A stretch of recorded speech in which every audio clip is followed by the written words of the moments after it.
Imagine a world where retail theft isn't just about stealing, but a defiant act of rebellion against a system designed to keep the marginalized down. Where a forgotten talent, a manipulative mogul, and a mysterious device converge to spark an unexpected revolution. Welcome, cinematic explorers, to a deep dive into The Outlet Ambassadors, a film that blurs the lines between fashion, protest, and the very fabric of reality. Get ready as we unravel every intricate detail, expose hidden truths, and explain an ending that will leave you questioning everything you thought you knew. Corvette, our protagonist, is introduced mid-heist, a skilled booster trying to survive in the urban landscape of the East Bay. She confesses her desperate need to hit a lick and escape her precarious situation, dreaming of a stable life where she can pursue her passion, fashion design. Living in an abandoned Jackie's Chicken restaurant, she shares her meager existence with her friends, Saad and Mariah, all struggling to make ends meet. Corvette expresses a profound sense of loneliness, even when surrounded by people, feeling unseen and misunderstood. Saad attempts to reassure her, telling her, "I see the fuck out of you," praising her as a raw ass, make it happen hustler. But Corvette laments that the image that people have sometimes is so strong, it overshadows her true self and aspirations. Their lives are fraught with peril, constantly taking penitentiary chances just to scrape by. The news highlights a crackdown on shoplifting, further emphasizing the risks they take. A pivotal moment arrives when fashion mogul Christie Smith dismissively refers to boosters like them as low-class urban bitches on TV. This insult ignites a deep-seated resentment in the friends, solidifying their resolve against her. Corvette articulates her desire to hit a lick big enough to finance 2 years of focused design work. Saad suggests Corvette visit Dr. Jack, who runs a group called Friends Being Friendly, promising connection and a way to beat loneliness. Dr. Jack preaches about hacking the system through a love-offering pyramid scheme, promising $12,000 to those who bring in 2 new members.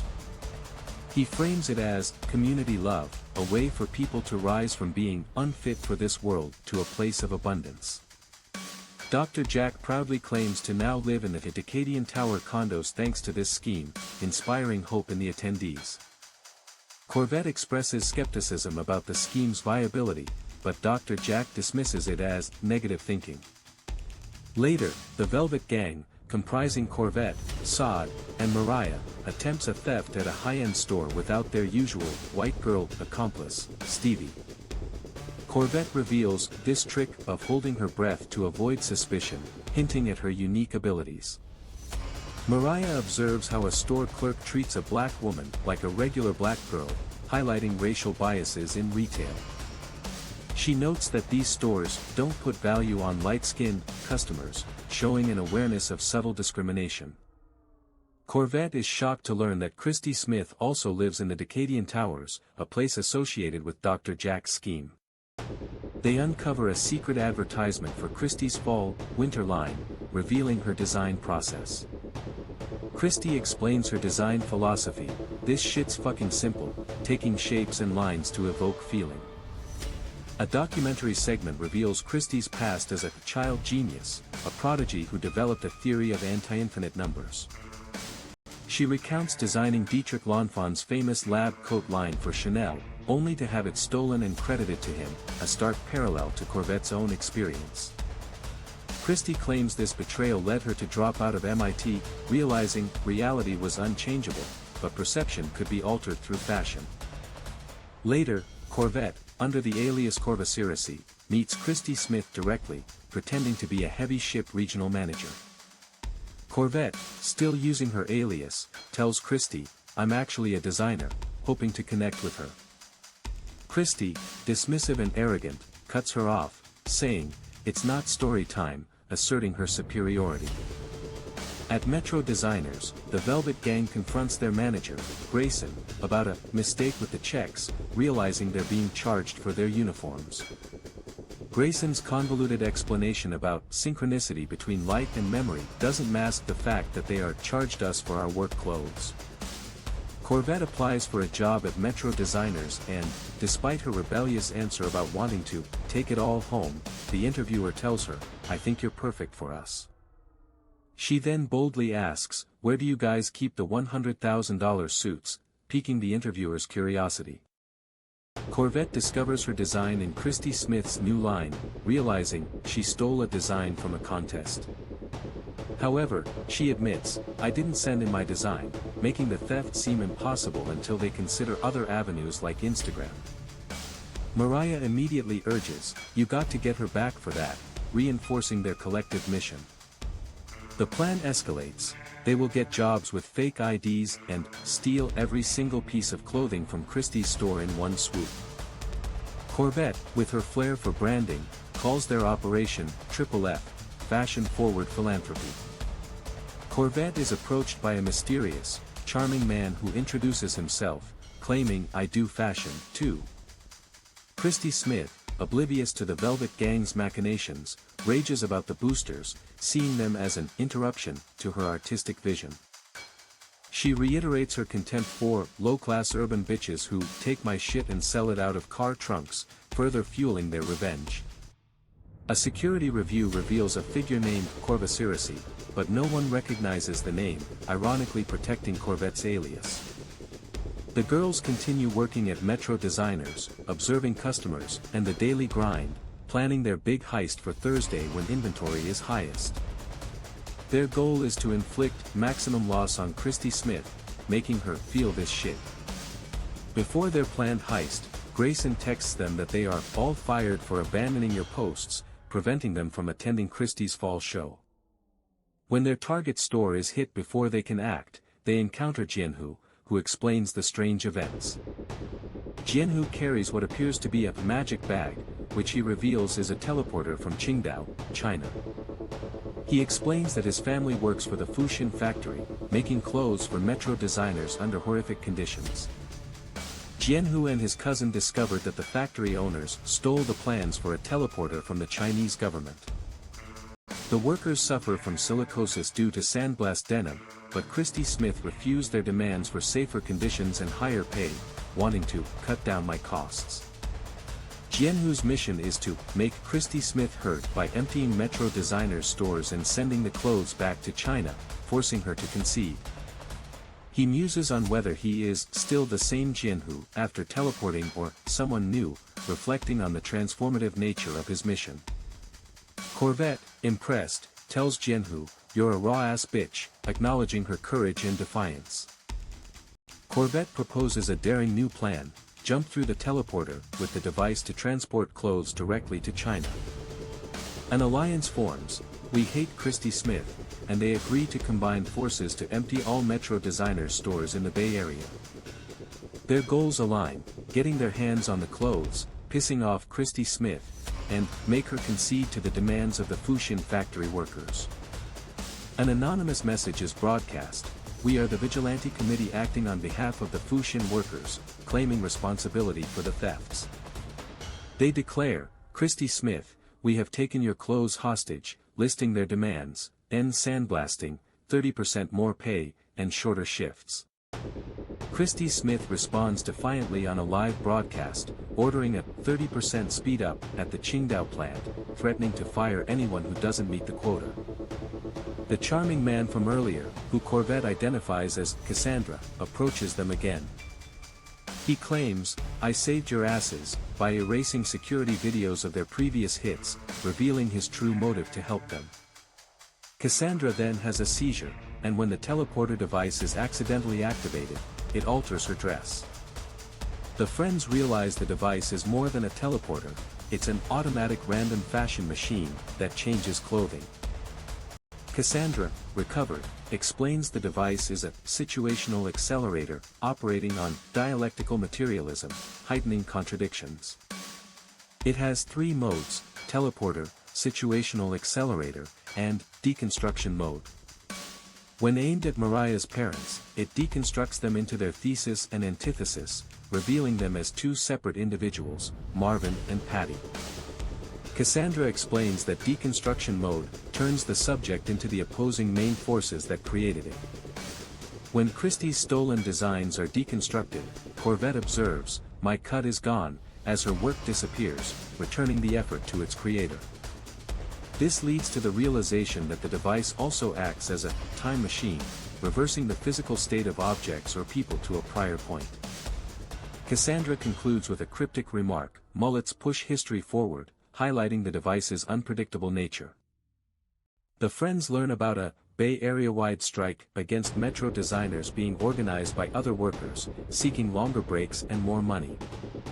Mariah, passionate about fashion-forward philanthropy, wants to expand their mission to support the strike.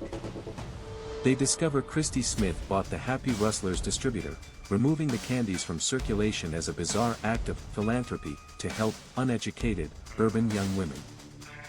She proudly showcases her aquamarine hideout, claiming the color gives her hope. Corvette corrects her, "It's turquoise, bitch," a small but significant act of defiance, reclaiming their cultural understanding. Corvette devises a new plan, use the devices in deconstruction mode to destroy all her clothes at Christie's fall show. They see Grayson modeling for Christie, presenting an opportunity to gain access.